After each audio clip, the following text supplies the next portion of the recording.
Do you ever feel like imposter syndrome is running the show in your business? Like, you love what you do and people keep telling you your designs don't suck, but deep down you've got this nagging feeling that you're always just one itty bitty fluke away from failing? Whether you're an aspiring designer or you've already been designing for clients for years, if you've been harboring secret doubts about whether or not all of this is really possible for you, then you are exactly where you need to be. Keep watching for the 5 lies imposter syndrome loves to whisper in our ears as designers, and how to finally let go and get back to confidently doing what you love. Now, before we get into our mindset work for the day, if you're currently winging it with your projects, just crossing your fingers, hoping that nobody notices that you're still new to the whole website design thing, then the most important step that you can take for yourself and your business right now is to come up with a rock solid, repeatable process that you use with every single client.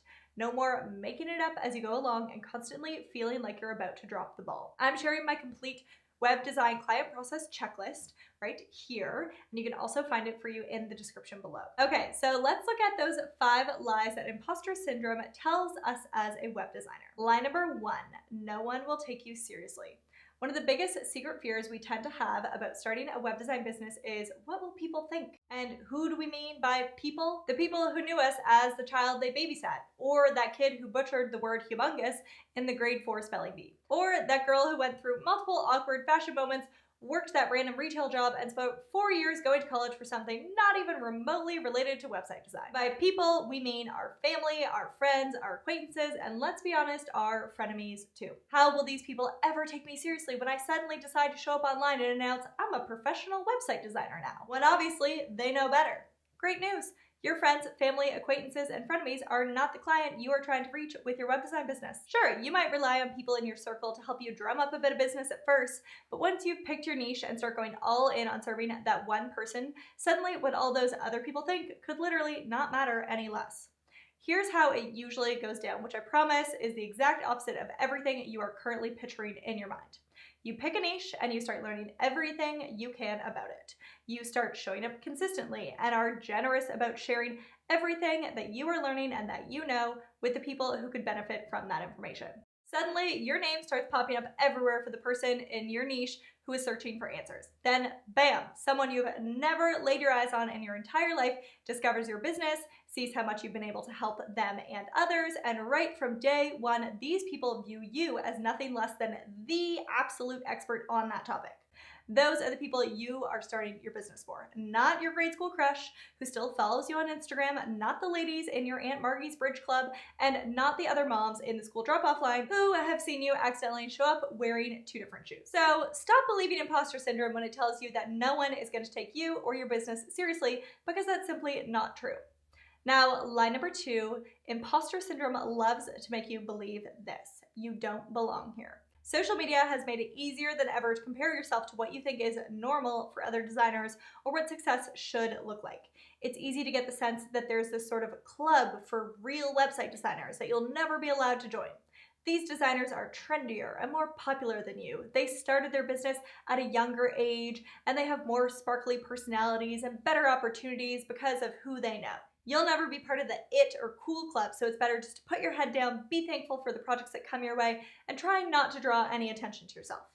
But may I remind you, you didn't start your business for other website designers, and you don't design websites so that hopefully other designers will be impressed and wish they had thought of that idea themselves. You started your business to help one specific person, your ideal client, and they more than think that you belong. They've been just waiting for someone like you to come along because all of those other cookie cutter designers out there just never felt like the right fit for them. So if your story doesn't match the typical designer story, be thankful for that, because your future clients are looking for anything but typical.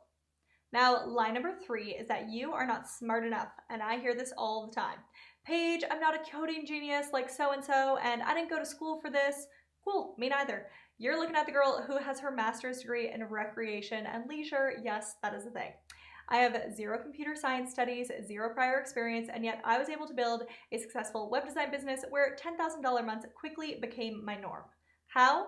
Because you don't need to be some IT level tech wizard to genuinely help people. You just need a willingness to learn, a desire to serve, and the attitude that everything is figure-outable. Thanks, Marie Forleo, for that one. Now, that IT undergraduate majoring in computer sciences you're worried about you're competing against, well, they probably aren't out there building Squarespace websites or Showit websites or Wix websites or WordPress websites for small business owners. They're going for that genius coding job at Google or to interview for the development team over at Microsoft, something I honestly have no business ever attempting to do. But again, that's not who I dreamed of serving when I started my web design business. I started my business to help the ladies who needed a website quickly and easily. I wasn't coding these sites from scratch because why on earth would your average photographer or event planner ever need a completely custom coded website? They'd be clueless about how to use that thing the second you hand it over to them. I work with ladies like me, ladies who are working on a passion project, ladies who loved it when I would just take a genuine interest in their brand and in their business, and that loved my upbeat attitude when I hopped on a call with them. Now, that IT guy from Microsoft definitely has me beat when it comes to book smarts, but watch him trying to hop on a consult call with one of my fashion bloggers, they just would not click. So if imposter syndrome keeps trying to convince you that you aren't smart enough to become a successful website designer, then I want you to remember two things. One, your clients are not looking to hire the smartest coding genius in the room. They are looking for a person who cares about them and their business the most. And if you've chosen a niche that you're actually passionate about, you should have no trouble convincing your client that that is you. And two, if you come across a skill that you don't yet have but think could be genuinely useful to the clients you love to serve, there is almost definitely a course for that. Okay, on to lie number 4 you might be secretly believing as a designer, and that is success isn't for you, it's for other people. Do you ever get the feeling that you're not cut out for anything more than moderate success? That the true taste of winning is only meant for a select few unicorns out there? Like, some people literally just have all the luck, and unlike you, opportunities seem to pop up left and right for them? Well, you're not wrong. Opportunities are everywhere for some people, but that's because they chose to see the opportunities everywhere and to believe that success is actually possible for them. They feel the fear, they recognize they'll never be 100% qualified, and then they go for it anyways. But it's not just believing that it's possible. Another huge roadblock that many new business owners, especially women, really face is not feeling worthy of success. So imposter syndrome has us charging peanuts for our time and expertise.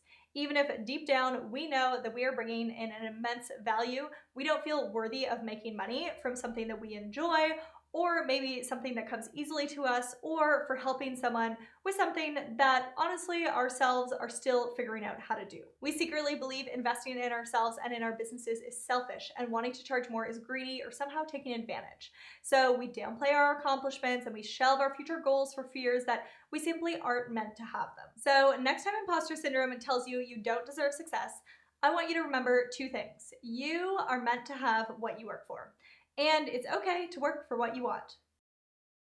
Let's tackle the 5th and final lie, which is that you as a designer will never measure up. My team and I recently chatted with past Square Secrets and Square Secrets business student Lucy O'Reilly, and something she shared in her interview that really stuck out for me. She shared, when I hear that little voice in the back of my head, or when I'm on social media and I see all these other beautiful websites and I'm like, oh my God, they're just so gorgeous, then I go back and look at my testimonials from my own clients.